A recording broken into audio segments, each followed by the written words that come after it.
កំឡោះដែលលួចស្រឡាញ់កញ្ញាសុកពិសីគួរដឹងពេលនេះគាត់ទម្លាយពីមូលហេតុហើយដែលមិនទាន់យកស្វាមី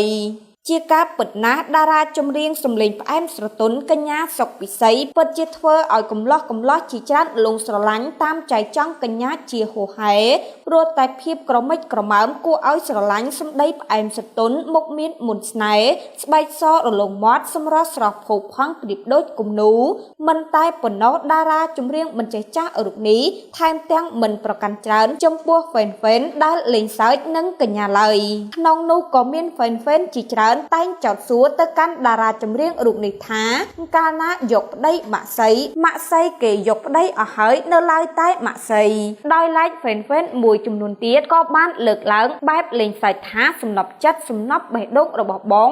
នៅតែនឹកបងនៅតែស្រឡាញ់អូនសុកពិសីស្មើនឹងជីវិតរបស់បងជារៀងរហូតប៉ុន្តែការលើកឡើងរបស់ហ្វេនកញ្ញាសុកពិសីមិនឆ្លើយតបអ្វីនោះឡើយតែអ្វីដែលធ្វើឲ្យមហាជនជាច្រើនភ្ញាក់ផ្អើលនិងចាប់អារម្មណ៍ខ្លាំងបំផុតនោះក្រោយឃើញកញ្ញាសុកពិសីแชร์វីដេអូចូលរោងជ័យរបស់តារាចម្រៀងរ៉េបលោកជីឌីវីតនិងអ្នកនាងទេពបុព្រឹកនៅក្នុងเพจមួយដោយក្នុងនោះគេបានភ្ជាប់ជាមួយនឹង caption ថាក្រមុំក្នុងភូមិគេការអស់ហើយនៅឡើយតែខ្ញុំគេឲ្យយាមភូមិដែល caption នេះគឺសំដៅទៅកាន់តារាចម្រៀងសុកពិសីតែម្ដងទន្ទឹមនឹងនោះតារាចម្រៀងកញ្ញាសុកពិសី